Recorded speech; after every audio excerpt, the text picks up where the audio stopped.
আমাদের টিকিটের ঘের তৈরি করছি আমরা। এখানে আমরা টিকিট ছাড়বো। মাছরে খাবার দেওয়ার জন্য রান্না চলছে। রান্না করছে আমাদের নীরব ছোট ভাই। ও ভাত রান্না করছে মাছরে, এখন ভাত খাওয়ানো হবে। আর আমরা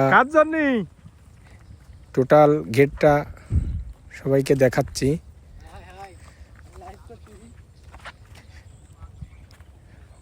ওই পাশটাতে একটা ছোট একটা চেম্বার আছে, ওই চেম্বারে কিছু মাছ চারা করি আর কি।